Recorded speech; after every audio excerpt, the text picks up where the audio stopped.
Welcome to Virtual Antiquity in the Classroom, Benefits and Pitfalls, a mixed presentation roundtable. I'm Marguerite Johnson. I'm Professor of Classics and Ancient History at the University of Newcastle in Australia. And as with all the members of the roundtable today, I work in the School of Humanities, Creative Industries and Social Science. And before we begin, I'd like to thank the organisers of the conference who have done a terrific amount of work in the background to make this possible today.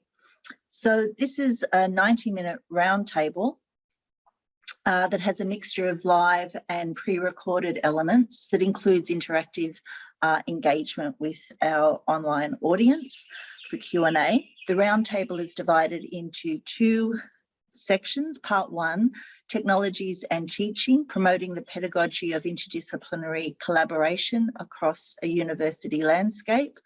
And part two, the use and misuse of mythology in contemporary technological adaptations.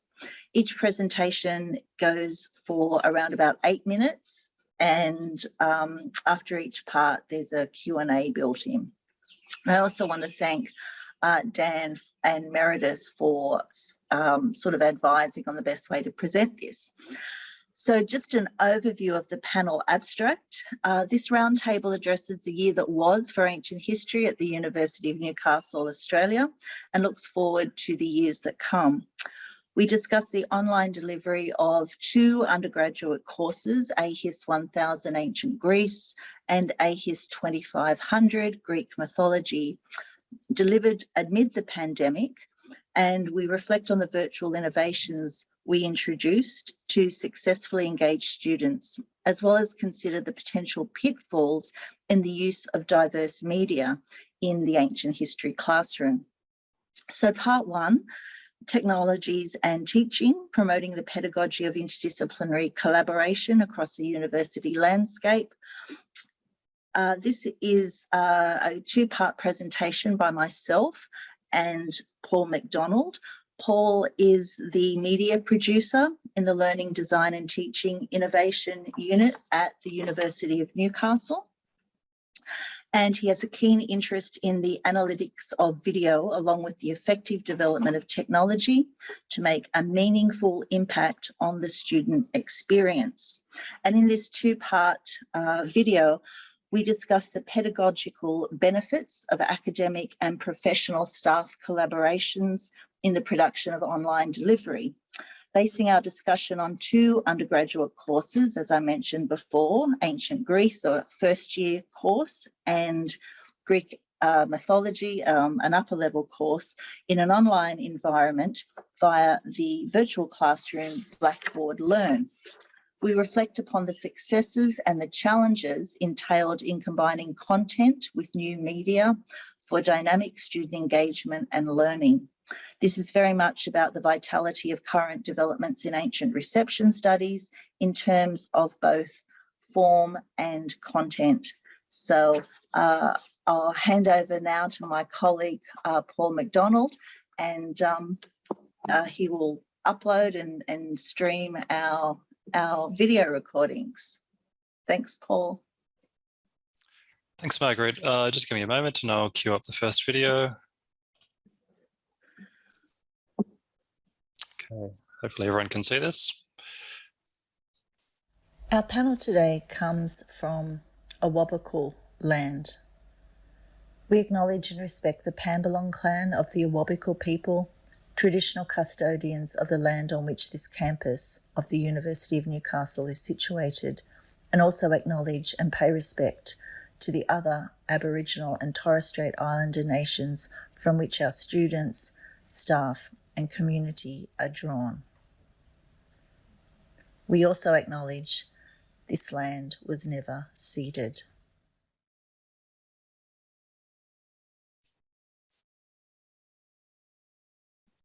Throughout the delivery of AHIS 1000 Ancient Greece and AHIS 2500 Greek Mythology, all of which had to be delivered online owing to lockdown, we worked closely and collaboratively with the media team in the Learning, Design and Teaching Innovation Unit at the University of Newcastle, almost exclusively with Paul McDonald, my co-presenter today.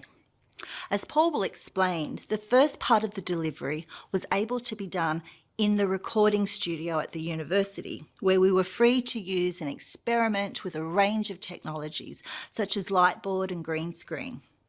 However, midway through, lockdown came to really mean lockdown, and the university closed, leaving us to make the most of homemade technologies for recordings, which we then sent to Paul, who applied his production and pedagogical skills to continue our teaching and learning goal of matching content with form in order to bring the ancient world to life through the application of the tools of ancient reception, for example, film, gaming, and computer-generated simulation, to either illustrate traditional features of the ancient world, the Battle of Thermopylae, for example, or to demonstrate the continuation of an ancient subject or motif, such as the Amazons, in the post-ancient world, with, for example, scenes from the recent Wonder Woman films.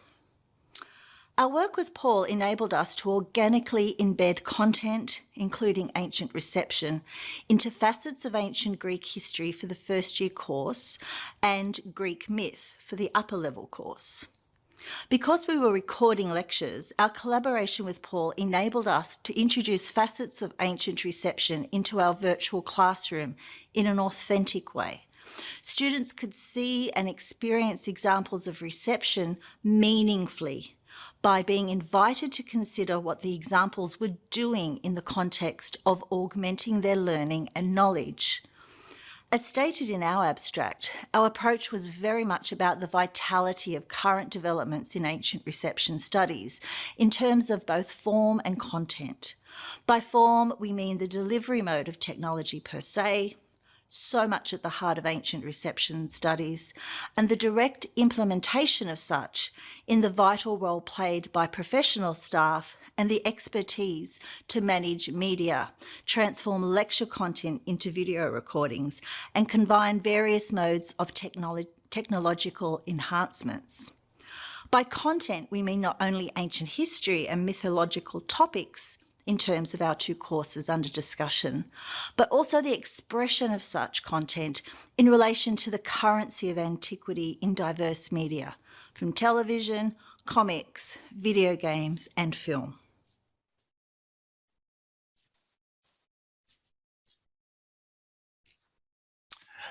Okay, that was Marguerite's first half of the presentation. I'll cue my half now, which is focused on the media production and the approach that we take.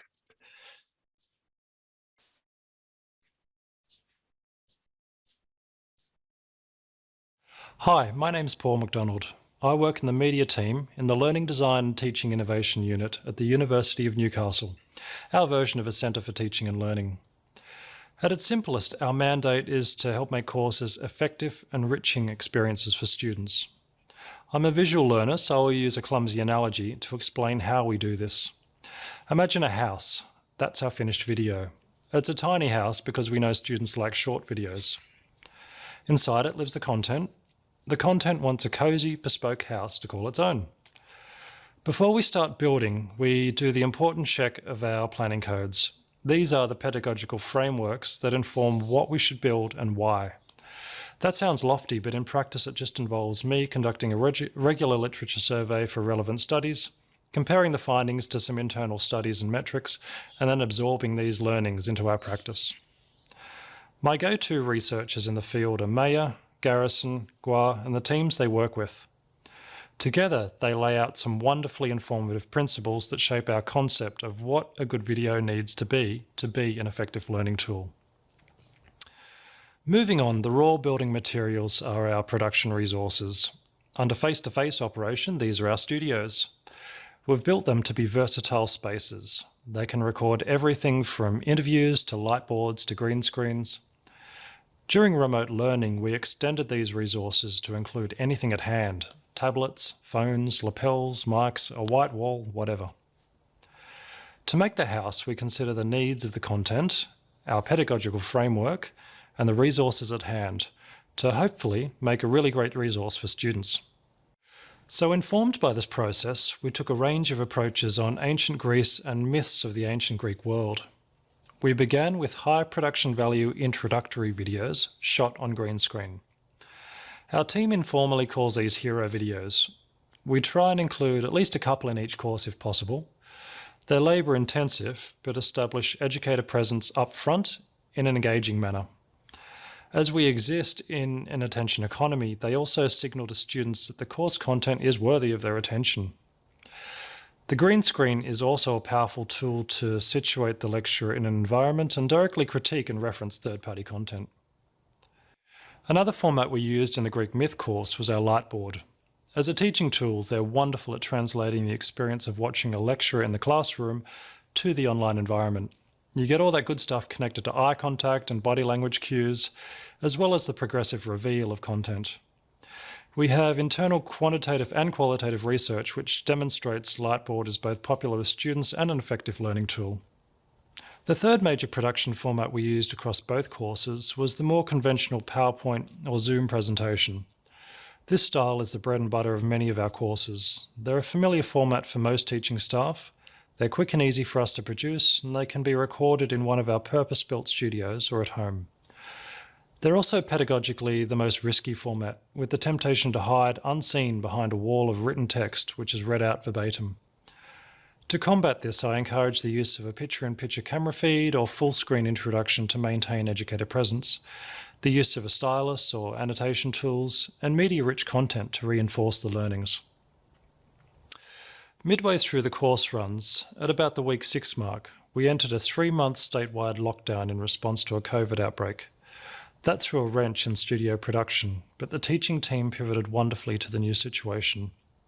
We workshopped ways to achieve similar engaging outcomes using available resources. A few of the highlights from these for me were improvising a green screen using a Zoom virtual background, using a tablet and a phone camera to simulate a digital version of the lightboard. The costuming was a scene-setting bonus, and depicting one of history's most epic battles using a gaming engine. Coming back to the house analogy, over the 2 courses, we created 98 bespoke little video homes for the content. Each was tailored to the message and learning outcomes. Most were efficient to produce, a few weren't, but were worth the effort. On completion, our courses all got scored by students to create a quality of learning experience value. Both courses registered improvements over recent previous course runs. The Myth of the Ancient Greek World course in particular scored exceptionally well, with over 70% of students rating the course excellent. And the video stats I've seen are equally strong, with engagement metrics much higher than the school average. Of course, none of this would be possible without the buy-in from the ancient history teaching team. They've been amazing in rolling with the changes. They were open to new approaches, humoured all my requests, and most importantly, weren't afraid to ask if XYZ was possible. The result is 2 engaging courses taught under very challenging circumstances, and a whole raft of tools which we can deploy on future courses. Thank you for your time.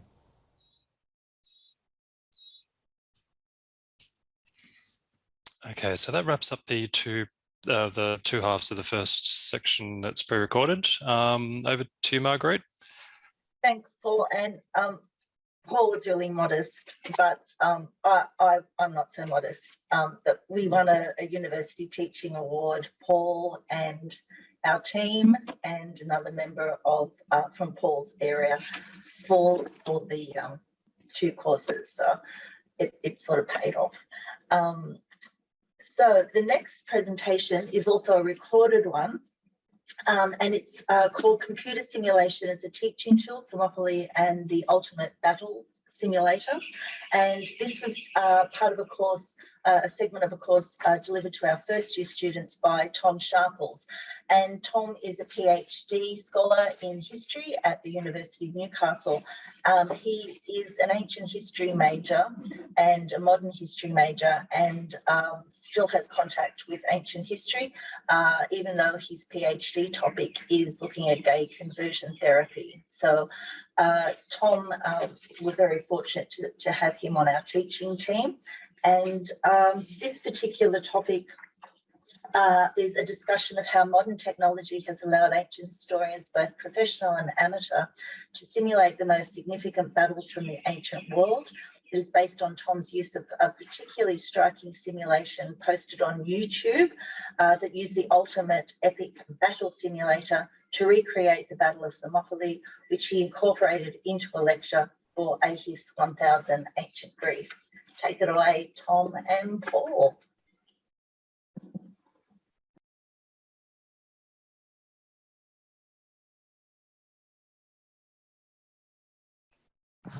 Hello, my name is Tom Sharples, and my presentation is entitled Computer Simulation as a Teaching Tool, Thermopylae and the Ultimate Epic Battle Simulator. I would like to recount the enjoyably organic process of utilizing battle simulations found on YouTube as a teaching tool for analyzing Herodotus's description of the Battle of Thermopylae. It began with an email from Professor Johnson, who asked, I'm aiming to find the best visual example of how the Battle of Thermopylae would have played out in relation to terrain. To this end, I was wondering what your thoughts are on the following from YouTube. Would it work in terms of accuracy? The email contained a link which took me to a video by a content creator, Samsonite, that showed a recreation of the last stand of Leonidas and his 300 Spartans against 20,000 Persian foot soldiers using the ultimate epic battle simulator. I'm an avid computer gamer myself, and thus this is a wonderful opportunity to integrate two of my passions into a teaching tool. In the opening minutes, I could see that Samsonite had attempted to accurately replicate the narrow pass and the formation of the Spartan hoplites, with some wonderful aerial shots to give a sense of scale, then focused sweeping pans to show the piles of dead Persian bodies. So in the image on the left, you can see one of these such aerial shots, with the 300 Spartans focused here on the narrow pass, with many, many dead bodies behind, and then tens of thousands of Persian soldiers moving towards the Spartans. Unfortunately, what initially appeared to be an interesting recreation turned to farce, with the programmer anachronistically having nuclear bombs dropping on the Persians, and then a sort of breath of God finishing them off, possibly due to boredom. So as you can see in the image on the right, there's a nuclear blast going off. So you can see one of the commands, press N to use selected God power nuke. So that doesn't really do much for historical accuracy or as a teaching tool. However, a quick search led me to a more serious channel, Baron von Games, that used the same video simulator, but unlike the Samsonite video, had attempted to depict the last stand as accurately as possible, with improvements in the topography and Spartan formation. So you can see here all the Spartans lining up against the Persian onslaught. And unlike, you can't see it in the pictures that I had, but the Samsonite video is quite green and there's even a waterfall. So the topography was really not that accurate. But here we've got the nice, dry, arid region of northern Greece where Thermopylae is located. So my first goal as an historian, after establishing that this video was useful, was then to also establish what we actually know about the confrontation.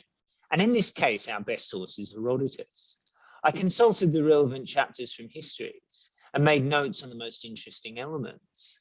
The reality is that most students will not be inclined to read even excerpts of the text, which is interesting because at least 50% of the students that I was tutoring were actually secondary education students.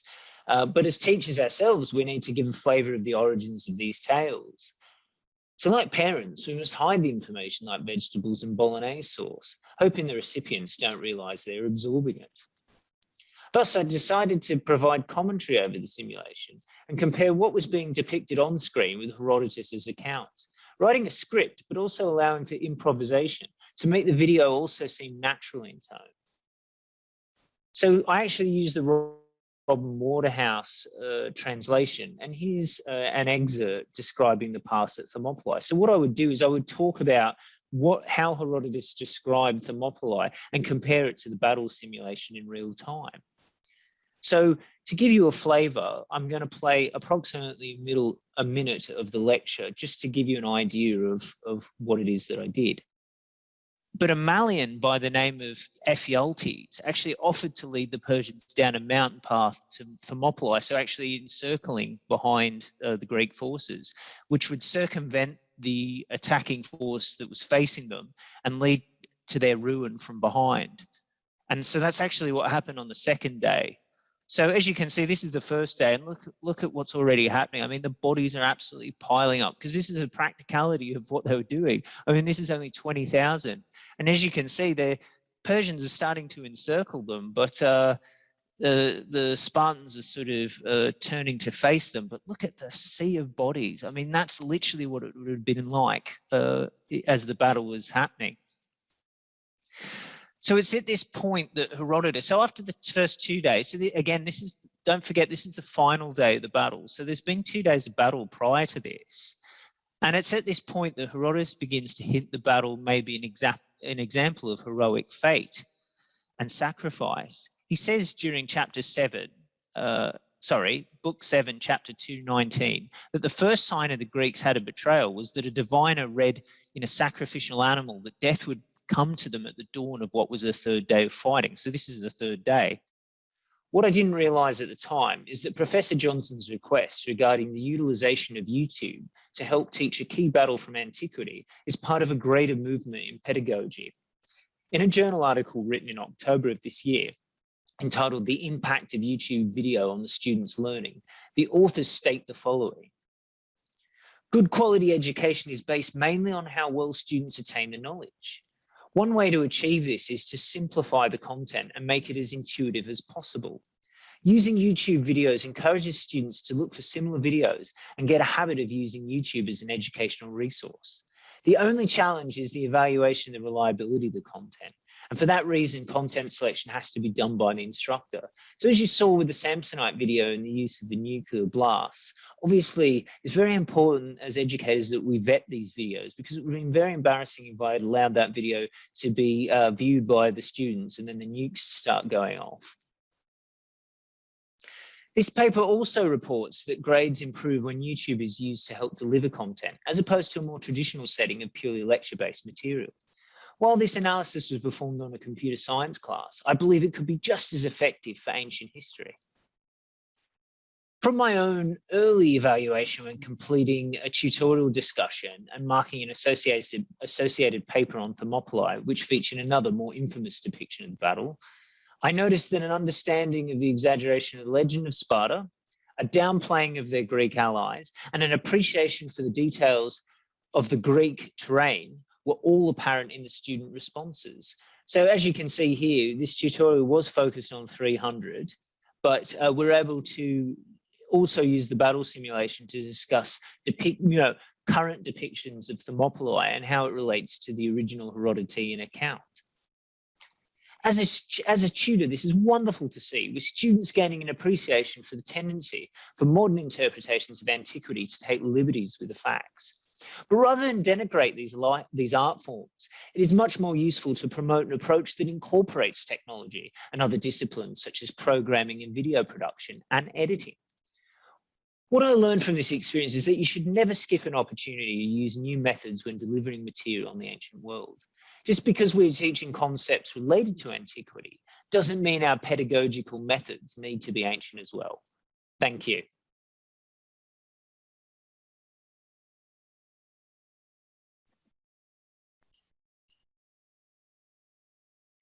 Thank you, Tom. And the last paper in this presentation is a live one between myself and Dr. Siang See. And our paper is looking at collaborations, and it's just titled The Future Interdisciplinary Collaborations.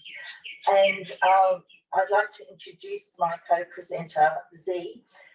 He's a colleague and he belongs to the creative industries section of the mega school that we are in. And we're both really passionate about interdisciplinary teaching.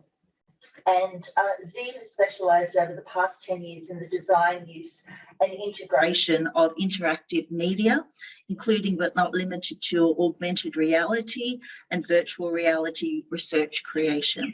His work has contributed to new systems, theory and studies in human-computer interaction, education technologies and inclusive design. So we're going to now share our screen. We have a PowerPoint. Oops, it might help if I hit share screen. Can I share my screen? Oh, share screen, yep. So I hope everybody can see this. If you could just let me know, that would be great. Thumbs up if you can see the screen. Yes. Thanks, Roger. Okay, so I'm going to have a talk for 4 minutes, and then Z is going to talk for 4 minutes. This is foreshadowing, as I said, a new aspect of teaching that we want to begin to develop next year.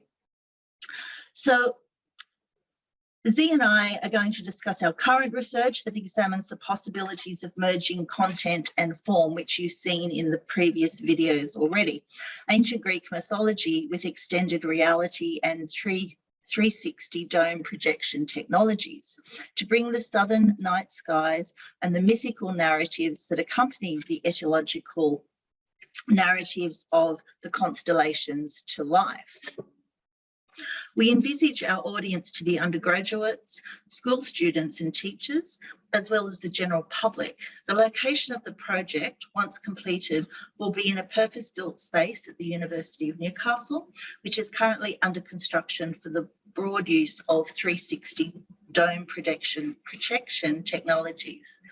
Z and I plan to collaborate with several members of staff, both professional and academic, to undertake the project. My role will be as content provider and Z's will be as lead designer. Just some background. When Z and I met this year, we began a series of organic and free-ranging conversations about future collaborations. I was interested in extending the use of digital platforms to teach undergraduates in ancient history, and Z was interested in designing options and opportunities in areas such as education technologies and multimodal use cases, digital humanities and digital heritage applications, making technologies available for everyone. After considering a few options, we decided that we will pilot the Southern Night Sky project. So before I hand over to Z to talk about the technology and design process, and also to give us a visual example of how the technology works, I'll discuss the content we plan to use. Originating as oral tales with etiological purposes, star lore is an integral part of the ancient Greek mythical corpus. There are 48 constellations in the Greek night sky, assembled from several discrete sources, including Mesopotamian religious and ritual traditions, and recorded, for example, by Eudoxus in the 4th century BCE and Aratus in the 3rd century BCE. In addition to such formal accounts of the constellations and their mythical origins, stories of the stars populate many and varied extant ancient literature that is sometimes a theme or motif in Greek material culture. From the perspective of ancient reception studies, the Greek star lore also has a long history, from Latin primers for children, and I had a copy of my Latin primer, which was Stories of the Stars, from when I learnt Latin, which I've left in another part of my house. So Latin primers often had these stories of the stars for beginner Latin students, and nowadays we get these lavishly illustrated versions in modern languages to thousands of interpretations in visual cultures to podcasts and so forth. In this context, my role will be to collect, interpret and narrativize, as well as to curate the constellation myths for the first iteration of the project, with a view to relating ancient reception to digital technology.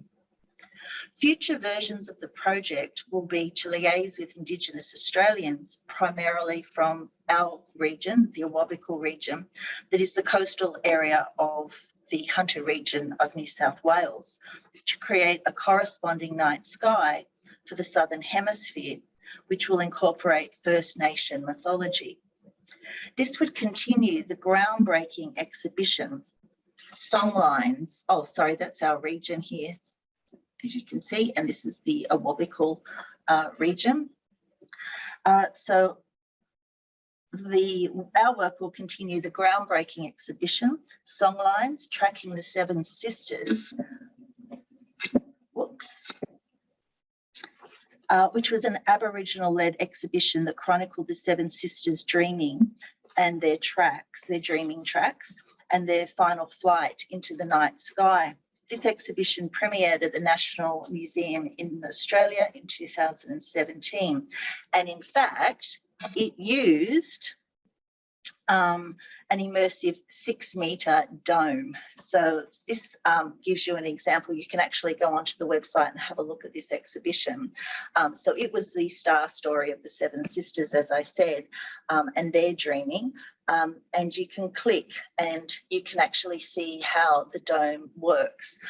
So that would be the second part of quite a big project.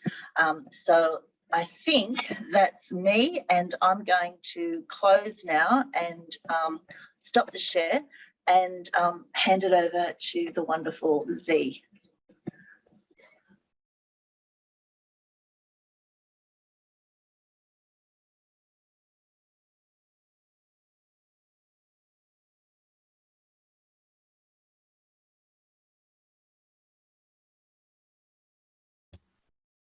Thank you, Marguerite. Thank you for having me today. Is the content being shared correctly on the screen? If that works correctly? Yes, we can see it, and you. Perfect. And Marguerite is correct about the part that we will be doing interdisciplinary teaching and learning, and also research-led teaching content development, and there might be a crossover content of what's being explored by the students or learner in the classroom environment. And it is also correct that the learning simulation context in terms of the serious games and in the future, extended reality could be applicable to in a wide range of user experience format.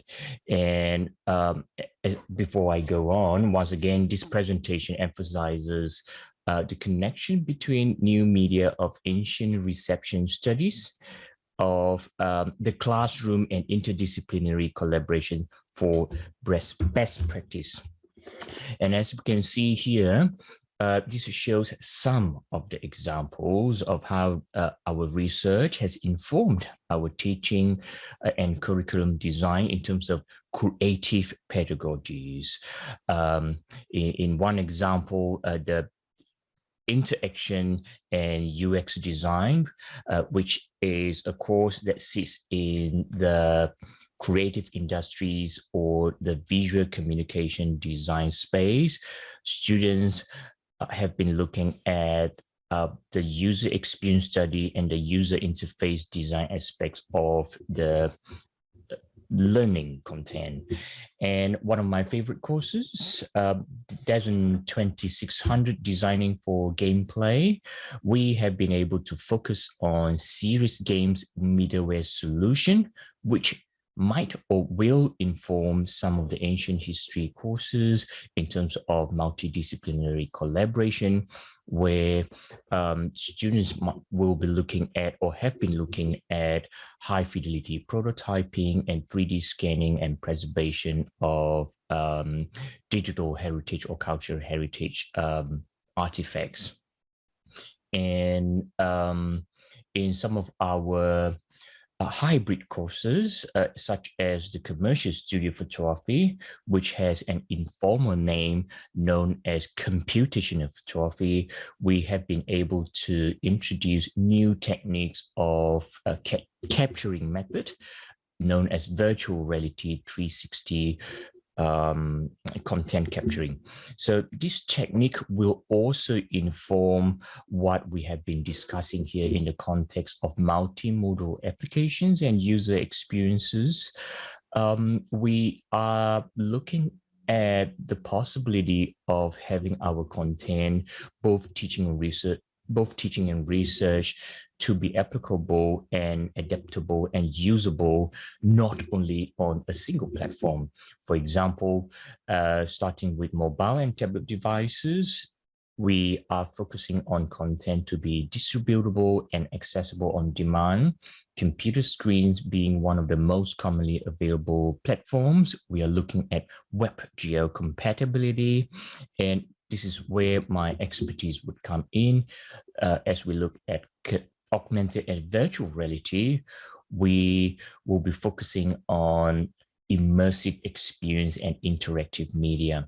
What we should also be doing more with the School of Education in collaboration with the experts from the education is that in the future, we would like to see more students to be able to produce and to work with the new dome facility that is being now constructed by our School of Education within our institution. In summary, as we can see here, there are lots of teaching and learning and research and collaboration opportunity that sits within the space of user experience and user interface design. And interestingly, in the space of narrative and storytelling application. But of course, for future research, we would like to take an ethical approach of conducting our future projects, more specifically with the focus of inclusive design and universal design, so more people can be included, more content can be accessible for more people. Thank you so much.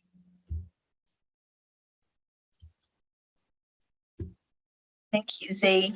So we thought we'd break up on the advice of Dan and Meredith, which was very good advice, the two panels, and have about a 10-minute, 15 to 10-minute question time. So as the host, I'll open that up to participants.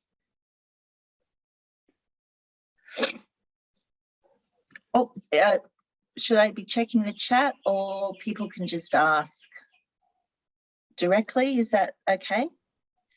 We have been asking people to put questions in the chat during the research panels, but this is a different kind of format. So if you would like to use the raise hand function or any other way, you can ask that. Okay, thanks, Meredith. Okay, I'll just have to keep looking at the, yeah, okay.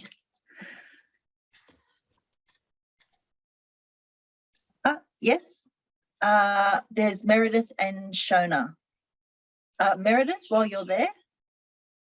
Well, my question is really just very logistical, which is how long does it take you to, how much time should one budget, let me put it that way, in order to produce, let's say, you know, it seems like students maybe want to consume no more than 10 to 15 minutes of video, you know, at a time. So, you know, how much time should an instructor budget to learn this process and produce such a video? So we would do your basic, we had 1 hour lectures and the Myth course had 2 hour lectures. So we would have the same academic labour as it would be to put in a regular face-to-face lecture.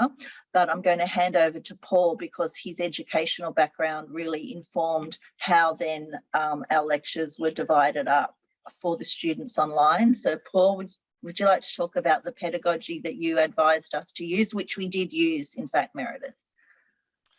Yeah, sure. I'm blissfully ignorant about what goes on the academic side of the ledger, but once it gets onto my workstation, they can be very efficient to turn around. What we like to encourage, particularly if an academic's adapting like a 1 or 2 hour lecture, is just to break it up into digestible pieces. That's a really easy win.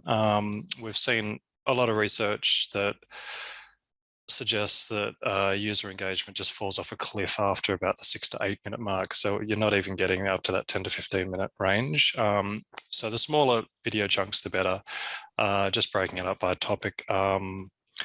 In terms of, it's probably less of a concern for most of the participants here, but from a post-production point of view, a lot of these videos can be really efficient to turn around. So, you know, I'm talking 15, 20 minutes per video sometimes. So a few hours, we'll see the week's worth of content produced. Obviously, if it's more involved with green screens and sourcing elements, then yeah, it can blow out to, you know, a day, maybe 2 days at most. But yeah, the video duration is the thing that we just keep hammering from our side. If we can keep that duration down under 10 minutes, then yeah, it's a really easy win for keeping students engaged and coming back for more, I guess.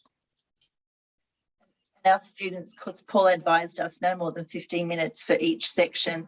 And in the MIS course, and you'll be hearing from the academics who delivered that course, it was predominantly a group of 3. The students wrote to them and said they loved the short videos rather than the long hour lecture, just, you know, churning out the material. Shona, you have a question, and then Dan? Yeah, I was just thinking there seems to be a lot of accessibility potential here with things like you've got time to edit captions, which can be difficult with Greek and Latin.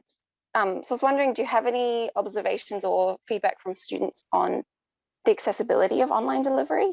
And I was wondering, you know, also the benefits of accessibility are also possibly part of the argument to put this labour in the first place.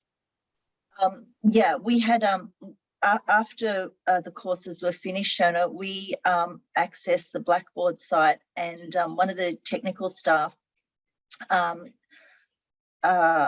we did some data analysis and we had looked at actual student usage, and we had exceptionally high access, which was sort of really great because a lot of the students weren't accessing the material online during lockdown, but they certainly did you know, do a good uptake with our material.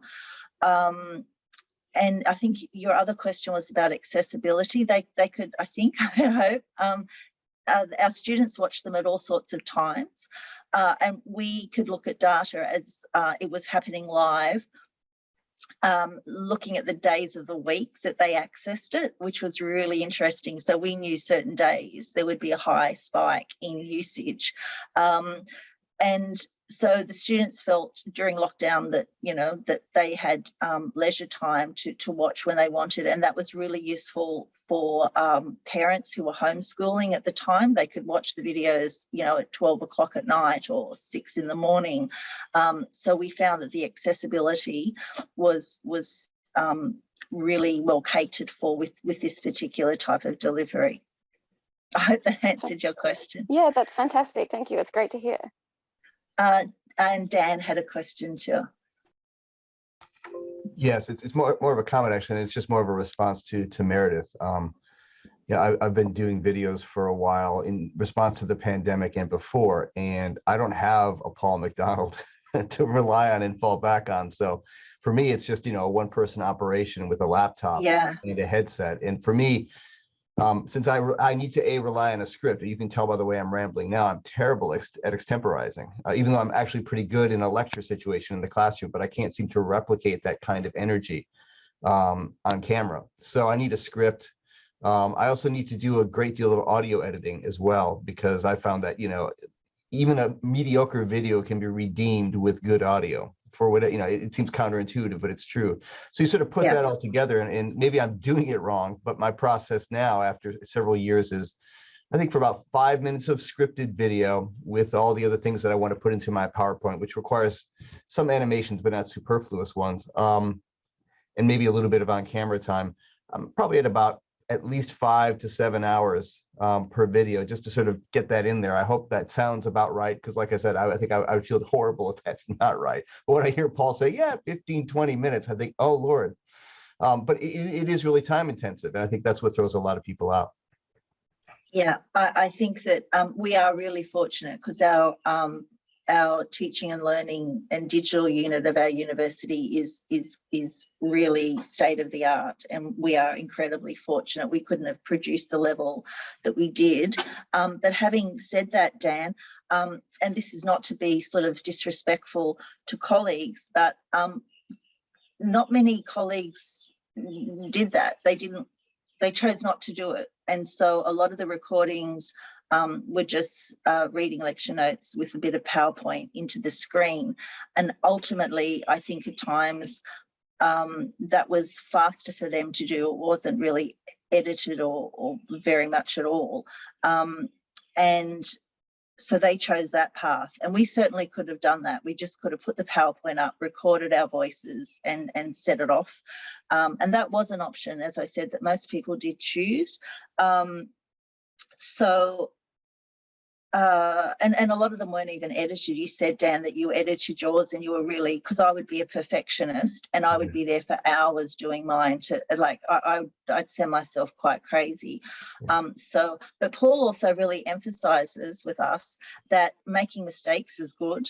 And that, so when we had slip ups and whatnot, apparently, I think, again, Paul can talk to this, like, research shows that students actually feel more relaxed. And gosh, if we had done an outtake sort of bloopers, it would have been hilarious. And like Paul saved us from some of them, but yeah, like, so we learned to sort of make errors. But when we recorded a part of it in the studio with the big green screen, but then when we went into hard lockdown, we actually had to learn really quickly to record ourselves into our screen and then send those videos to Paul. And we'd automatically at the same time record our voices on our phones because it was better audio quality. So yeah, and they were really tricky to start with, and I was doing take after take, and then the more I did, sort of the faster it went. But yeah, I absolutely take your point. Having Paul and that team was amazing. Yeah, but even so, I mean, the philosophy is really clear. I mean, these are an extension of your teaching personas, and I think that, you know, that's incredibly important, you know, and I think it is worth sweating the details in order to engage the students, because if you just do the bare minimum, then you're going to get a bare minimum of engagement, it seems to me. Absolutely, yeah.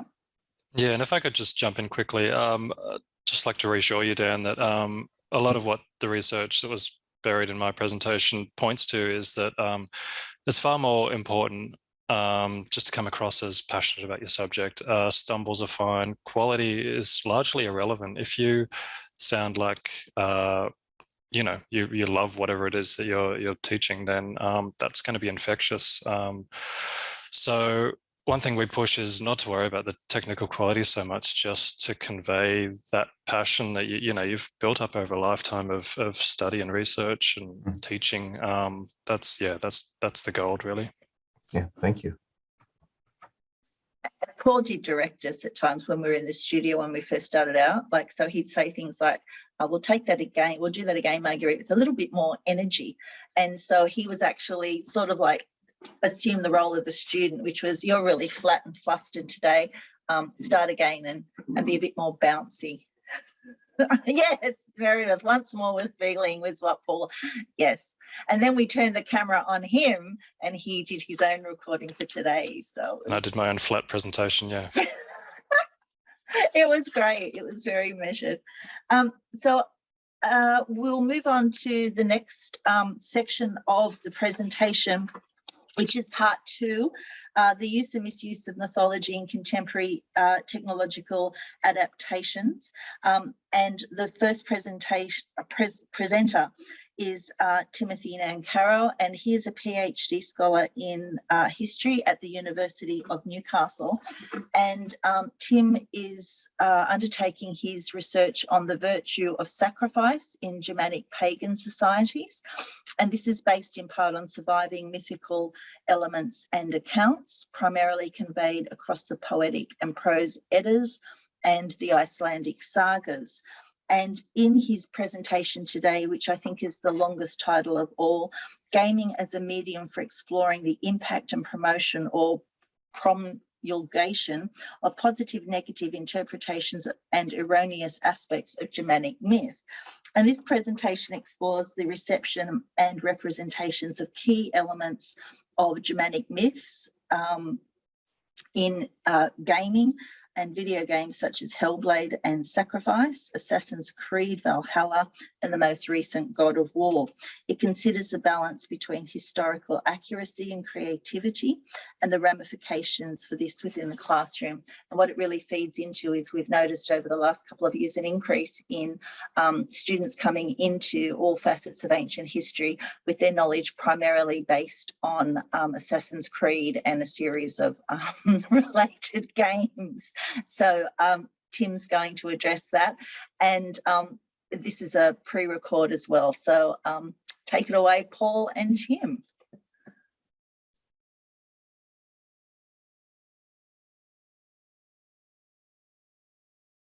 In exploring the reception of Old Norse myth, with so complicated and at times even uncomfortable a legacy, there is a need to balance creative ideation and pedagogy with the content and fabric of Old Norse myth for modern students who have gaming as the gateway introduction to these myths. Eddic poetry, literary sagas, and archaeological records in which the extant fragments remain yield a number of core ideas that appear with a particular recurrence in semiotics and themes that echo repeatedly across the mythic landscape. We shall turn to the myths and their gaming counterparts to explore brief examples of how these reception works both promote and misconstrue these myths when considering gaming as an engagement medium for modern students. Characterizations prominent amongst the Old Norse myth corpus as such are the gods themselves, beings that embody specific attributes, virtues and vices, and none more beloved or perfect than Baldur, son of Odin and Frigg. In Snorri Sturluson's Gylfaginning and the Eddic poems Völuspá and Baldursdrauma, we learn of the immense love and regard Baldur was held in. Beautiful, bright, shining, said to be the wisest of the gods, the most beautifully spoken and most merciful, but also that none of Baldur's decisions are effective. Baldur's mother Frigg sought to avert Baldur's prophecy death. Despite being set in Lokasena to know the orlog, or destiny of all things, she nonetheless extracted promises from all creatures across the 9 worlds never to harm him, save the mistletoe, which seemed so young and innocent as to be unnecessary, though ultimately his death from the mistletoe was inescapable. 2018's God of War game sees the eponymous hero Kratos and his son Atreus in the ancient Norse realm of Midgard, putting Atreus' mother Laufey to the funeral pyre. Soon after, a belligerent, swaggering and foul-mouthed scrapper emerges with threats, and the first of many bloody, brutal fights transpires between the player as Kratos and this tattooed, cursing ruffian, who is later revealed to be Baldur. Protected from harm from all things as far as he understands, Baldur is denied sensation and stimulation, and as such exalts the great injustice done to him by his overbearing and anxious matriarch from whom he is estranged. Baldur here is not the ideal youthful man, beautiful, pure of heart and adored by all, but instead swearing, violent, embittered and vengeful, even deranged, in his anger and vituperative scorn for his world, himself, and his mother, architect of his plight. While this characterization of Baldur stands in significant contrast to the established character in the mythic landscape, Baldur's characteristic lack of aptitude for making effective decisions plays out in God of War. The enmity and discord his continued preservation propagates compels him to ultimately try to kill his mother, but he is defeated and killed by Kratos and Atreus, revealed to be Loki Laufeyson, wielding mistletoe. The intergenerational bloodshed is averted, but stands as a thematic keynote reflecting the blood feuds of the Old Norse world, as seen in Njol's saga, Hrafnkell Freysgodi's saga, and many other of the Icelandic sagas, and the futile but ultimately human effort to strive against one's fated end. Frigg, despite her arcane knowledge, cannot save her son from his fate in the myths or in their reception. The road to Helheim, the realm of the dead, frostbitten, the icy desolation is haunted by shades and memories that the characters in God of War are confronted by. Memories of past failures, former antagonists, and mocking reflections of their former selves. Another game explores this realm and the recriminatory torment of Shades and the Shadow Self in greater detail. Senua, a Pictish warrior suffering from a dark curse of psychosis, undertakes a journey to hell to recover her lover's spirit in Hellblade: Senua's Sacrifice, published in 2017. As she makes her way through the realm of the dead, Senua is assailed by harrowing prophetic visions that torment her, her dark curse of malefactor that accompanies her and seeks to thwart her efforts, and she must battle countless Droga, Valtyr the god of illusions, the fire Jotun Surtr, and even hell herself in her efforts to rescue her love. Senua fights against hell and the influence of the dark curse that plagues her, realizing it is a manifestation of her repressed traumatic upbringing and the violence she has witnessed in her life. But even with the magic sword Gram, she is unable to overcome the darkness. Defeated, she finally accepts that she never can bring her lover back from the dead. And with this awakening, the visions of hell and the underworld fade, and Senua finally banishes the dark curse, accepting her psychosis as a part of who she is. Now, the notion of fighting against an unyielding and inexorable fate is a central theme drawn from Old Norse mythology. As the Volva in Völuspá advises Odin, the great cataclysm of Ragnarok casts a shadow across all that the gods have done and will do. The great reckoning and ruin come to the established order of Odin and the Aesir. The journey to the underworld to acquire numinous knowledge, as with Senua's acquisition of knowledge of the self that engenders emotional equilibrium and psychological actualization, is another core theme of Old Norse myth. Odin regularly practices necromancy, raising Volvas from the dead to impart their wisdom, as seen in Völuspá and Bolrastroma, and in Havamal undertakes his famous self-immolation upon Yggdrasil, somewhere between life and death, to gain knowledge of the runes. Even the Jotun Vafthrud, in a battle of wits with Odin in the Eddic poem Vafthrudnismal, states that his knowledge of the runes he can speak with truth because he has journeyed to hell below. With severed limbs and playing gods in Hellblade, Senua carries her lover's severed head as a vessel for his soul on her journey to Helheim.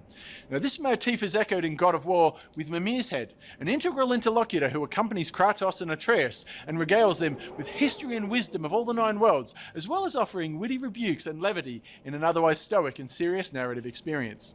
Unlike the cheeky Mimir, however, Senua's sacred head object remains silent, and she is instead guided by her memories of a former slave of the Norsemen, well versed in their legends, along with runestones the player can find along the way that unlock further pockets of lore. The role of severed heads as vessels of wisdom, memory, and learning is deeply rooted in Old Norse myth. Mimir the Wise is decapitated during a hostage feud between the Aesir and Vanir, as Snorri recounts it. And in Völuspá and Sigurdrifamal, Odin has used his sorcery to restore life to Mimir's head, that he may consult with him and gain counsel. While Odin has learned spells including that of necromancy, the Pictish outsider Senua clearly is bereft of this capability. Mimir's severed head is perhaps the most significant example of the importance of severed limbs in Northern European mythic structures, though we see in Volundarkvidar how severed heads can be used as punitive gifts. And even the sky in Gildbeginning is said to be made from Mimir's skull. Severed limbs feature not only as sacred objects for the transmission of wisdom and guidance to mythological actors, but can also be seen as an element of a broader theme in Old Norse myths regarding mortification, disability, and disfigurement, and how these intersect with concepts of prestige, social functions, and ultimately fate. In 2020's Assassin's Creed Valhalla, the Viking protagonist Eva Varensdottir barely escapes a murderous raid on her village, in which her parents are butchered, and in her flight through the Norwegian wilderness, she is attacked by a large wolf, ever after carrying a twisted scar upon her throat, earning her the epithet of wolf-kissed. Eva, like Senua, also encounters prophetic visions. These visions encapsulate the same wolf-maw and severed hand elements as the myth of Tyr, placing his hand as guaranteed during the binding of Fenrir, as described in Gildbeginning and Lokasenna, the underlying theme being that of betrayal. Tyr etymologically in Old Norse relates directly to war and the war god, and taken together with the epithet of wolf-kissed, we can see how reception pieces play upon a familiar concept of the power of a name in Old Norse mythic structures, and their prophetic nature, with the ever-looming menace of Fenrir and Ragnarok as allusion to the end of the Viking Age and their pagan ways, with the subsequent conversion to Christianity. During the course of the game, Eva's foster brother, Jarl Sigurd, comes to believe that he is a god incarnate, but during capture by an enemy is tortured and has his hand severed. Disillusioned at first by the apparent loss of godhood the injury implies, Sigurd is then betrayed by Eva, usurping his throne as Jarl. Sigurd nonetheless maintains his belief in his godhood and learns that he is a reincarnation of Tyr, that Eva is a reincarnation of Odin. and that the two must overcome their differences to defeat a reincarnation of Loki. This architecture can be seen to reflect the immediate conflict of Ragnarok between Odin, Tyr and the Aesir against Loki and the Jotnar. It also illuminates an enduring theory that sees Tyr as either an earlier war god and Germanic principal deity usurped by Odin during the Vendel and migration periods, as discussed by Dumetzel, Simek and others, or Ruud's recent theory postulating that Tyr is a late Viking Age deity recorded by Snorri and other Icelandic scribes in the post-conversion period. The final aspect to consider is the reincarnation of Eivor and Sigurd as Odin and Tyr respectively, a sort of inverted Norse transubstantiation. This aspect is suggestive of Snorri's euhemeristic etiology, with Odin and the Aesir as ancient kings that migrated into Scandinavia and later came to be worshipped as gods for their efforts, further outlined with Frey as the source of the Swedish Yngling dynasty at Uppsala in Snorri's Heimskringla. Modern scholarship also provides great insight into these elements, with recent work from Wellendorf exploring narratives of humans masquerading as divinities in works such as Ogmundatatr and Saxo's Gestadanorum. However, there are also examples of the gods inhabiting humans, as in Grafeldadrapa, where the victory god himself is said to be in Haralda Greifelda during a battle, as well as Odin's beloved berserkers in Hrolfkraki saga.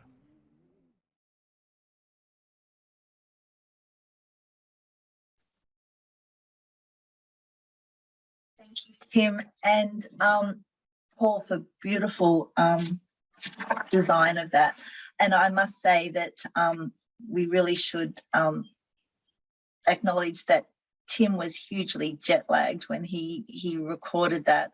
He just got back from Iceland from a conference. And also kudos because he made his own costume, which we do like, as Paul sort of said earlier, to occasionally don a costume. So the next presentation is the representation of myth in video games, use of Greek gods as machines responsible for biological function in Horizon Zero Dawn. And this presentation is by Madelaine Sacco. She is a PhD student in history at the University of Newcastle, and her research is on the cult of the Virgin Mary in Malta, and it involves studies of religion and folklore and combines written, visual and material culture. Madelaine completed her honours in creative writing and ancient history with a thesis on practice-based research and classical reception studies. So take it away, Madelaine and Paul.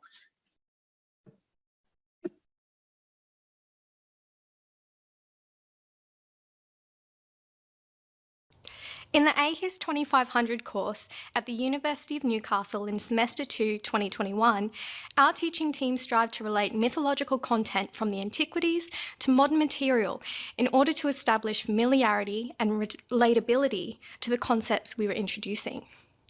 In relying on reception in this manner, a plethora of digital material was incorporated into the content, ranging from film and television to video games. The latter makes for an interesting perspective on teaching content, such as history, with research focusing on the association between content and student investment through the act of playing. According to James Paul Gee, video games should be considered as educational tools, given that they employ good learning principles. Gee tells us that when students play a game, especially a role-playing game, they inhabit the identity presented by the narrative, and as such have a greater stake in the game's content, which encourages deep learning. Most games that have been used to explore this concept in historical context rely on period games such as Civilization or the Assassin's Creed series. However, games such as Horizon Zero Dawn employ mythological content in futuristic settings, in this case, post-apocalyptic Earth, which work to heighten students' awareness of their present, how it connects to the past, and how such connections will continue into the future. While the influence of classical mythology from Greece and Rome is the most prominent, Horizon Zero Dawn also borrows themes from Egyptian and Viking mythology, as well as Native American culture, in order to express the variance in developing or redeveloping cultures. Players inhabit the identity of Aloy, raised as an outcast to a tribe centred around an all-mother figure. Later, we learn that this is the AI Gaia. By positioning players as an outsider, they are encouraged to think critically of the religious structures with which they interact, and are more easily adapted to Aloy's perspective as it functionally mirrors their own. Though the game plot requires players to think critically of religion, the way its world functions relies heavily on Greek mythology. For example, Gaia, who the Nora tribe worship as the All-Mother, is an artificial intelligence tasked with restoring life-sustaining capabilities to the world after all life on Earth is exterminated. Her sub-functions, which develop their own consciousness before the events of the game, are named after gods from classical mythology and responsible for much the same domains as those gods. Demeter reintroduces the flora of the Earth from preserved genetic stock. Artemis is responsible for the Earth's fauna in much the same way. Hephaestus constructs terraforming machines in manufacturing plants called cauldrons, and Apollo, though sabotaged pre-game, was responsible for archiving human history and culture. The way these AI interact with the world is the same for how they would in ancient narratives, for the most part invisible, but interacting with a hero when the need arises. The technology used by Aloy within the game, called a focus device, bridges the gap between past and present in order to make up for the loss of Apollo and inform on how the world as Aloy knows it came to be. This also provides embedded narratives with which the player can interact, giving them the agency to learn as much or as little about the game's lore as they would like, outside of the emergent narrative that is necessary to advance the plot of the game. Within these embedded narratives is a wealth of knowledge about how the previous age of humanity operated, and these also show an in-game reception of mythology and antiquity with which we are familiar, such as an abandoned Odyssey project aimed at launching a colony ship into space as a response to the climate crisis, and the offer for a virtual tour of a restored ancient Greece, including the Acropolis, Mount Lycabettus, and the Temple of Zeus. Such emphasis on classical material asserts a belief in the perseverance of antiquity and projects a fictional trajectory for its continuance. What we're shown is the inevitability of adaptation coupled with a reliance on the past as a foundation to adapt from. The treatment of technology in place of divinity is an imagining of how such post-apocalyptic primitive cultures might interpret science with which they have no understanding or no context. And this in turn comments on the development of religious structures in antiquity also. Aloy's own narrative, in which she tries to understand her origins, is what really ties the game's plot to the various historical influences purposely presented within the game. Her quest is a reflection for the need for humanity to feel a sense of belonging, which we achieve by looking at and relating to our own history. Horizon Zero Dawn presents an amalgamation of human origins, from the more subtle influence of antiquity in character and lore to the more obvious inclusion of dinosaur-like machines. Aloy and the players' reliance on the focus device to interact with her environment and the past is a reflection on our own reliance on technology and mirrors it, as in computers and gaming platforms, which we use to actively engage with ancient material. Though games like Civilization and Assassin's Creed, with a focus on ancient environments, are more directly linked to ancient material, the use of post-apocalyptic or other science fiction-based narratives allow for critical thought to lend itself to the past, present, and future. The game makes no attempt to preserve classical material in an original or authentic state, and yet it's a brilliant example of how we can receive ancient material in modernity while simultaneously providing an example of how it might continue to be received well into the future. Though in the AHIS 2500 lecture, Horizon Zero Dawn was used as an example of how classical reception works, students were encouraged to play the game for themselves with a full understanding of the social context in which it was developed and with an understanding of the mythology underpinning the game's narrative. By playing the game, students are encouraged to think critically about how religious structures contributed to the development of society and culture in the past. This would then be compared to their own understanding of the present and how it might contribute to discussions of identity in the future.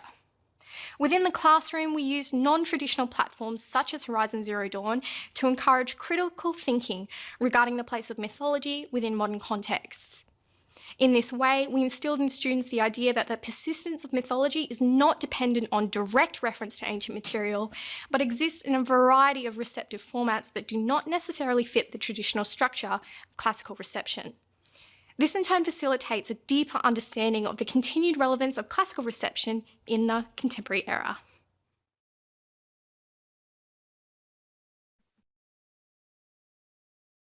Thank you, Madelaine. Our We have two more and then we'll open it up to discussion again.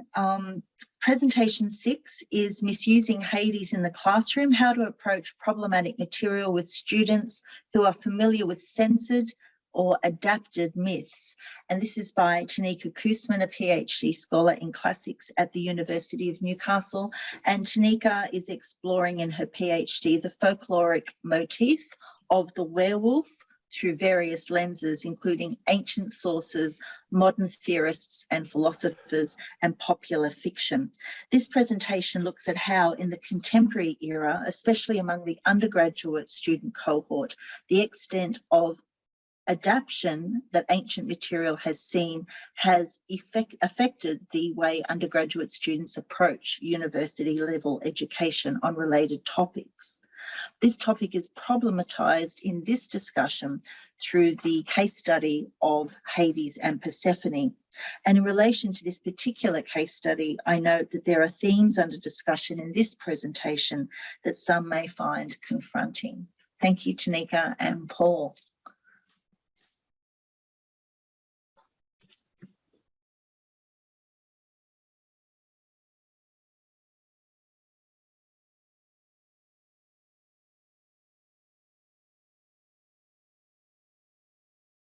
In the contemporary era, reception theory teaches us that the popular reputation of Greek mythological material is inherently affected by the ways in which it is made accessible for general audiences, through children's renditions of ancient Greece, through blockbuster remakes of classical myth, and through narrative adaptations on a variety of digital platforms, whether formal, such as video games and VR technology, or informal, which encompasses micro-receptions. In this case, passing characterizations of mythological figures found on social media sites such as Instagram, TikTok, Tumblr, etc. These small receptions are consequential of the unprecedented availability of classical material in the 21st century. The practicalities of accessing Greek and Roman mythology are as easy as having the technological means for a Google search. Little research has been conducted into the general impact of these micro-receptions, and yet their influence is clear to those of us who teach inter-university courses on Greco-Roman mythology. These small receptions of classical myth provide both a window into teaching material in an easily adaptable manner to students who are familiar with contemporary versions of ancient mythology, and highlight the absence or subversion of what we might deem problematic material. But the way that we teach what is considered obscene or problematic to a contemporary student cohort can be enhanced by these micro-receptions. The reputation of Hades and Persephone among the many digital micro-receptions that they experience is fairly innocuous, in part due to their appearances in the mythological material. Hades and Persephone, while important and well-known gods among the Greek canon, only appear in a few mythic cycles. The roles that they do inhabit through their myths tend towards the uninvolved variety. Hades' wrath is only to be invoked by those who overtly and obviously disrespect his domains, and he is even successfully petitioned by Orpheus to retrieve Eurydice from the underworld. In superficial comparison to his siblings, and by the standards of the ancients themselves, Hades is, for the most part, a pretty relaxed god, and while Persephone's own wrath is incited a time or two, she's often portrayed as kind and understanding, in deference to her role as a leader within the underworld setting. Persephone's contemporary treatment is affected by her perceived control over her marital situation in the ancient texts, which is where the problematic material is often removed or rewritten. Most translations of the sources name the marriage myth between the two figures as the rape of Persephone, which is not commonly discussed within the context of these micro-receptions. Instead, Persephone's name change from Kore, or maiden, to Persephone, or destroyer, is often referenced as a sort of proof of Persephone's autonomy in relation to her career change. Thus, Hades and Persephone are often upheld as the most palatable gods to the contemporary tastes in relationship dynamics. These characterizations are widespread enough for the students of the 2021 Myths of the Ancient Greek World class at the University of Newcastle to volunteer this information when questioned over the extent of their knowledge of the Greek myths in the early weeks of the semester. These micro-receptions are not limited to the Greek mythological figures that are most compatible to a contemporary sensibility. One needs only a cursory search on any social media site to find blogs dedicated to upholding these characterizations. At Texts from Mount Olympus is one such catalogue of these micro-receptions, and the author of the page feeds into the commonly accepted reputations of the Greek gods, Zeus as a womanizer in the extreme, Apollo and Artemis as representing contemporary queer perspectives, Athena as the ultimate feminist icon, and so on. This platform specifically characterises Persephone as overtly, sometimes even aggressively comfortable with her sexuality, and somewhat dominating partner to Hades. In comparison, Hades is quite submissive to his wife, and is occasionally shown with humorised versions of mental health symptoms. Their relationship is usually at the forefront of these micro-receptions. They are presented as involved and attentive to their partner, providing a strong and healthy bond when compared to Hades' divine siblings. While the topics of sexual assault, incest, bestiality, and other uncomfortable subjects that are at the forefront of these mythical narratives are not completely ignored in the context of these limited receptions, they are often trivialised or downplayed as minor contributions. This is just one example of many, and only one form of media among the options available. Similar characterisations take place on platforms such as TikTok, in which the short videos provide different opportunities for extended narratives, such as the videos of Joey Swift, who performs as numerous mythological characters. It is within the context of these receptions that many students are developing their first understandings of Greco-Roman mythology, which presents both issues and advantages to the teaching of university-level mythology courses. Lack of widespread awareness on the difficult or distressing topics involved in the Greco-Roman corpus and how they should be approached in terms of the contextual value of the actions themselves do make for some contention within a classroom setting. The use of trigger warnings, which has seen a significant uptick in recent years, are necessary in the teaching of sexual assault, especially the ways in which it is presented within the Greek myths.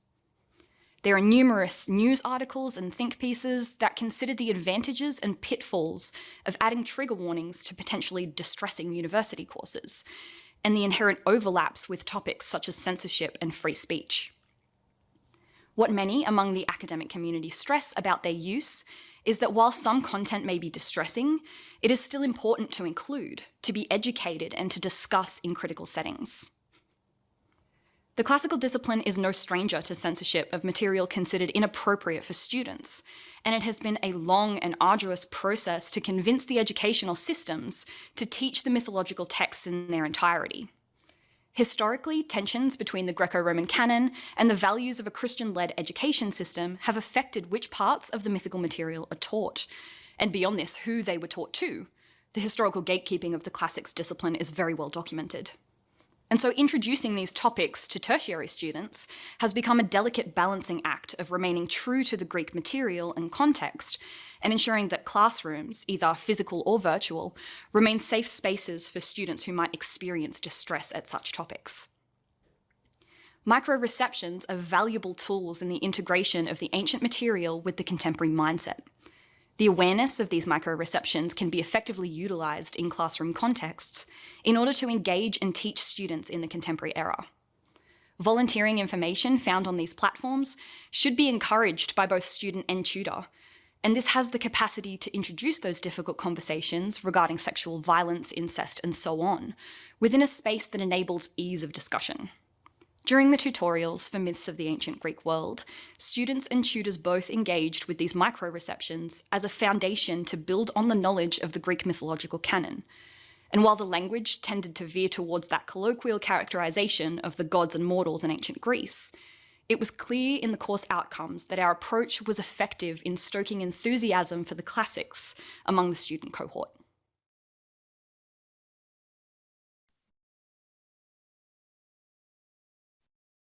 Thank you, Tanika. And before we open for discussion again, our last presentation is by Connie Skibinski, and it's titled Receiving Amazon Mythology in Contemporary Media, Teaching Wonder Woman in Greek Myth. Connie is a PhD scholar in classics at the University of Newcastle, and she is examining the written and visual representations of the Amazon Queen Penthesilea from Antiquity to the 20th century. Her primary research is in Greco-Roman mythology, particularly hero and heroine figures, and the adaptation of ancient mythology from the medieval period to the contemporary era. And this particular presentation on the Amazons and Wonder Woman integrates a case study of Wonder Woman, a modern iteration of ancient Amazon mythology, to shed light on the ancient mythical material, while also demonstrating the influence of the feminist movement on contemporary representations of the ancient warrior women. Thank you, Connie.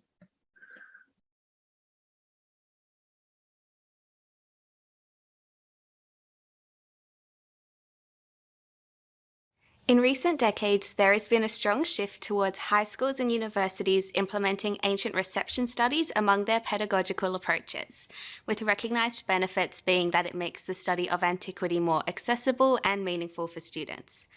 I believe that a reception studies approach is especially useful when teaching material that the students may otherwise be unfamiliar with, as analysis of contemporary adaptations can generate wide-ranging discussions, which in turn illuminate key facets of the ancient material.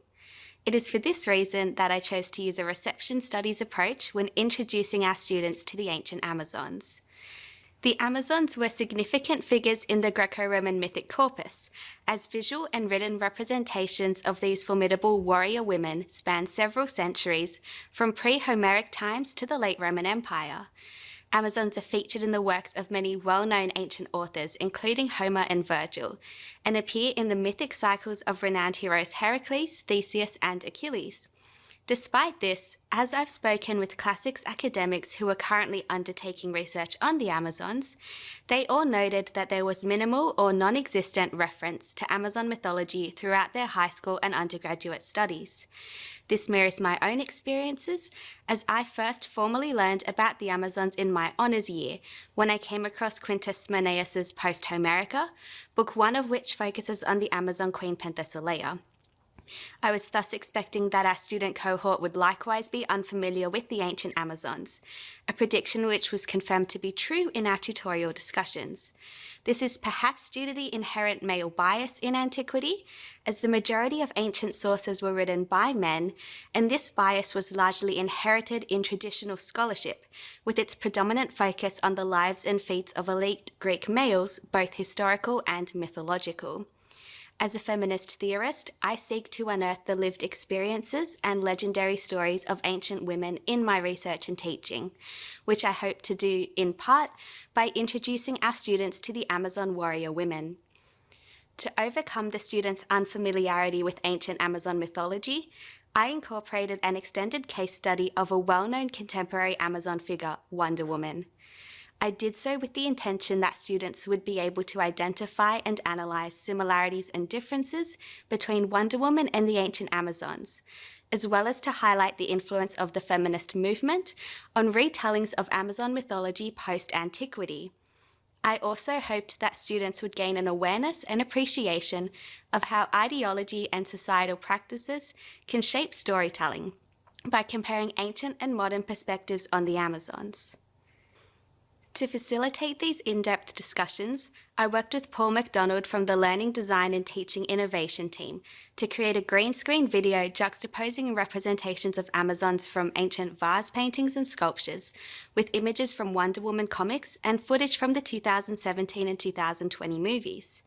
Here are some scenes from the video we created, which illustrate how we utilised footage from the movies as well as comic book images to provide a visual overview of Wonder Woman's representation in contemporary media.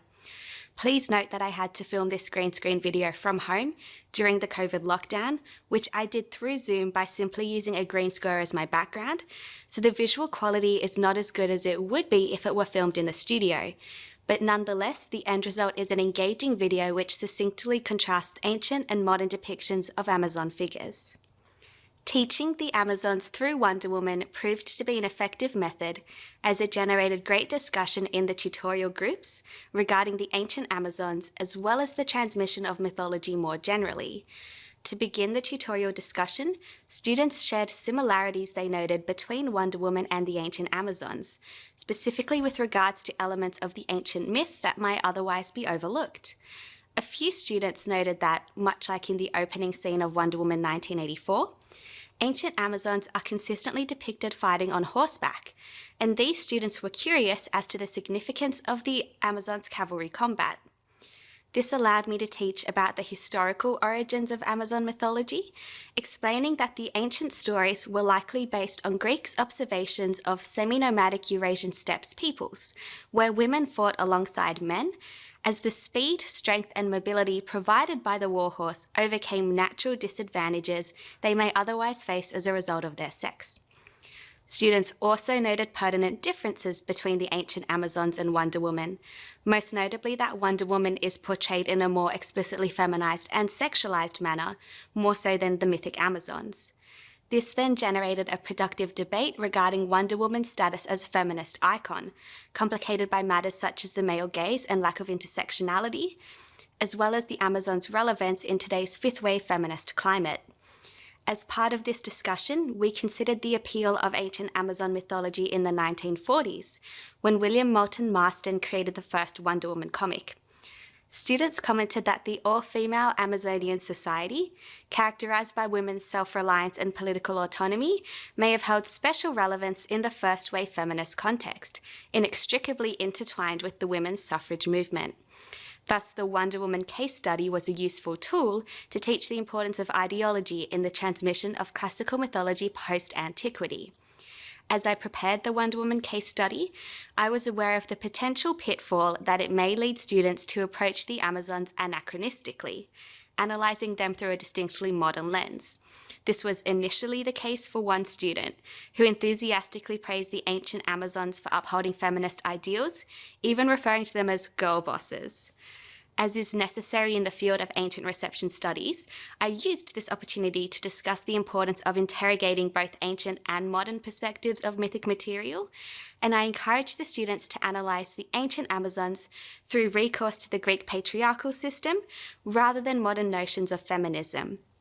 Overall, teaching Amazon mythology through the contemporary case study of Wonder Woman proved to be a productive activity which shed light on both the ancient and modern subject matter, illustrating the benefits of incorporating ancient reception studies within the classroom.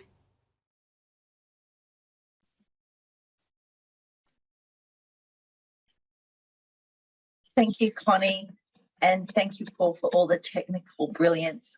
We have roughly 5 minutes. We may be able to extend it a little bit more for any questions about this second part and the previous part. So again, if you just pop your hand up, I can field some questions.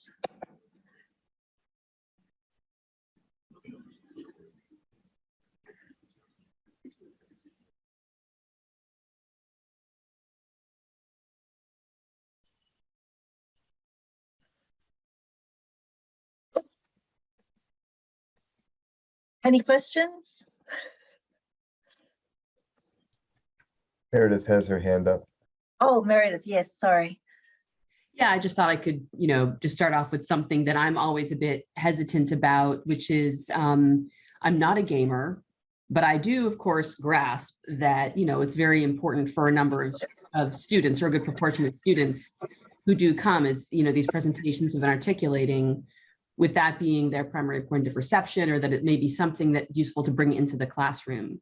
So I'm curious, for the people who are working with games, to what extent did you have to ramp up or figure out how to best fit gaming into your pedagogy versus, if it was just kind of native to you, out in your outside life. So it was more, easier, more seamless for you to incorporate it into your pedagogy. Yeah. And I guess I should also add, are there students for whom it's not working, that, there are the students for whom it really worked, and then the students who would just rather not have to have this additional kind of technological hurdle, to getting on with class? It over to my panelists. They did all the gaming stuff, not me, because I'm too old. Margaret, I have some input for this. May I? Yes. Yes, Meredith. in many of the courses, including but not limited to the ancient histories courses, the idea of having serious games applications or game design as part of the playable experiences, the fun part is that the content should be accessible on demand.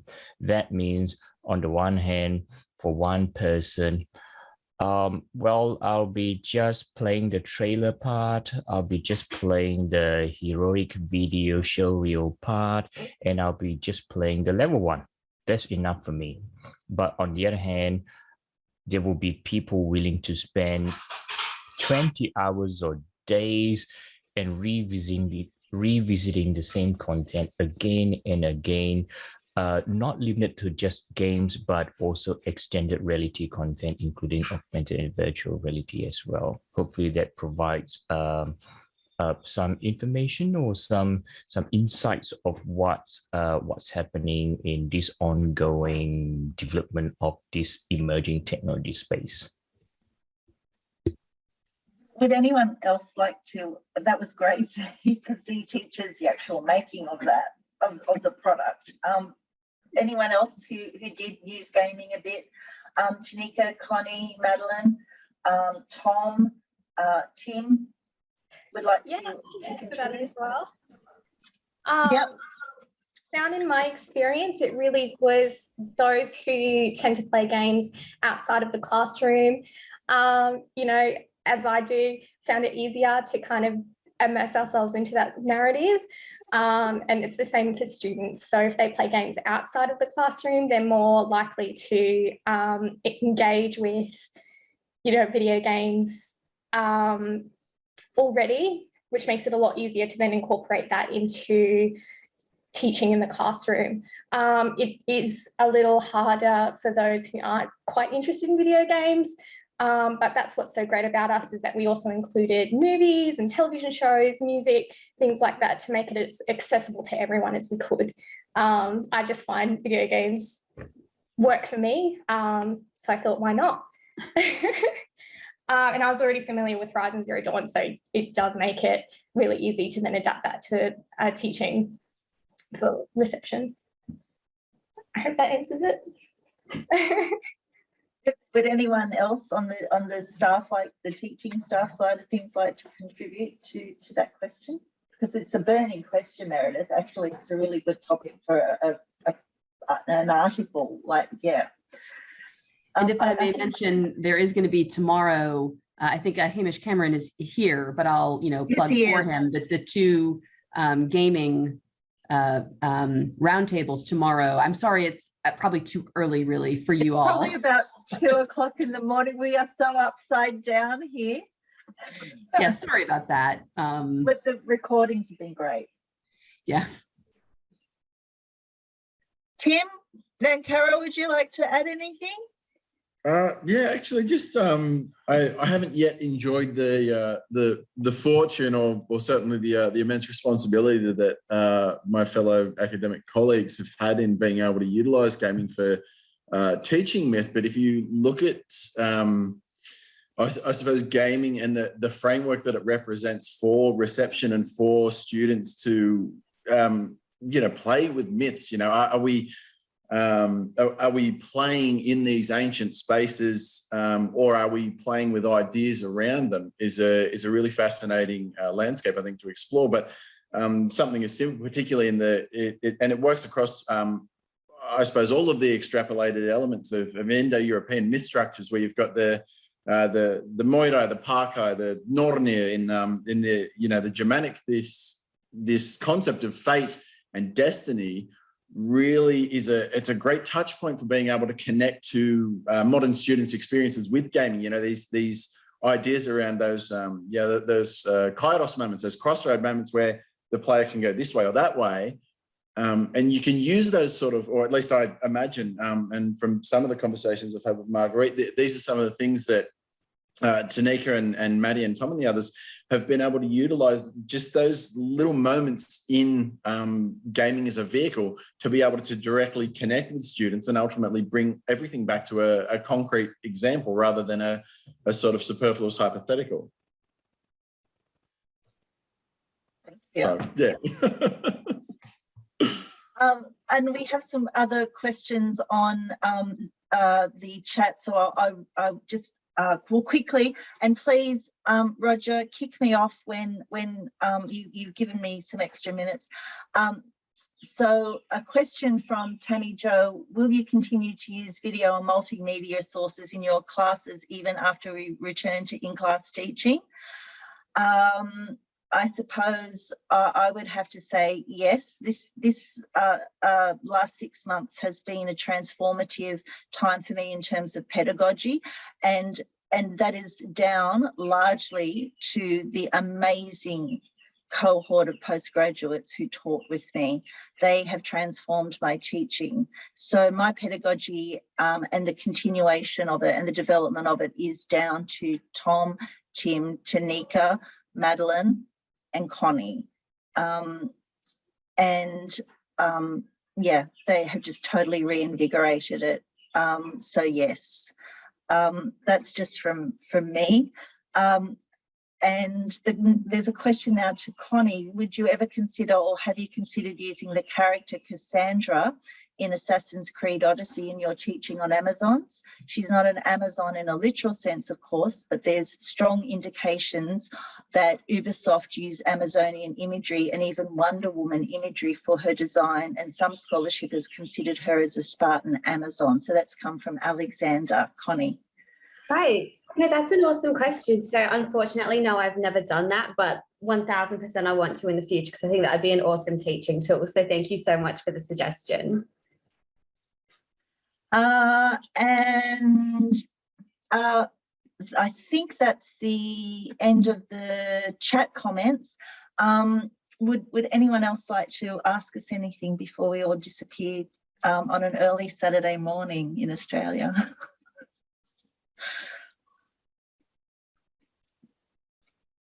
Oh, thank you. Oh, yes, Hamish. Just a quick comment to say that I love those presentations, especially by the students, and I hope that I will see more of this from them at ASCs. I think Connie and I are at ASCs, so I think we're the only two, but I totally second it. It has been the most difficult semester of my academic career. Not only were we in lockdown and all sorts of stuff, but my discipline was heavily cut this year, and I was the only classicist standing at a period of time, and I did have to lean on these amazing postgrads we all shared our teaching together. But what they did was, I'm getting very emotional. What they did was phenomenal. And Paul was there the entire time. And also I'd just like to acknowledge that my teacher of classical reception studies, Professor Michael Ewens, who was my mentor, has joined us too. So we've got a generation here of classicists as well. So yeah, and we're going to move on to the future next year. With one new member of staff and hopefully a second one following on. But boy, did we do it hard. And yeah, there are a lot of tears as well as laughter and bloopers along the way. So we're here, and with a teaching award under our belt after it all. And we just really wanted to thank you guys for the opportunity to present this. And I just want to just quickly hand over to my team if they wanted to add anything to this. Come on, Tanika, you speak for us usually. Oh, I always want to talk. Come on now. I would just say that beyond what Marguerite has mentioned about how difficult this semester was in particular, our Commander-in-Chief, Marguerite Johnson, is quite possibly the most amazing boss to have in any academic setting. The amount of times that we came to her with issues that she solved immediately, the amount of times that we said, look, this is getting to us, we might need a little bit of a break. And she said, no worries, take it, take what you need. And just the joy that we all shared, the feedback we got from these students was incredible. And it was such an invigorating experience. I've taught into the Greek myth course once before, but this is the first time that I've properly lectured, and it was absolutely amazing. I don't think we could top it, honestly. it's just been an incredible time. And to be able to share this with our students and with everybody at this conference, to be able to discuss these sort of new and innovative ways that we've been able to approach these topics, and for an ancient history course, and for how long it had been since something like this had been attempted in our department at this university is just incredible. And we're very lucky. We're very lucky to have her. Yeah, I'm very lucky to have you. Tom, would you like to say anything just very quickly? Tom was our stalwart as well. He came in and just transformed first year. Oh, not really. Just I just second what Tanika said. Thank you very much for your support, Marguerite, and it's been a wonderful year considering everything that's happened. So no, thank you. You have been a wonderful commander in chief, and we'll see what happens in the future. But yes, thank you very much, and yeah, let's see what happens next year. Yes. So thank you guys, Roger and Meredith and Dan, and yeah, thank you so much. We had a blast. Maybe we'll all come together next time in real life.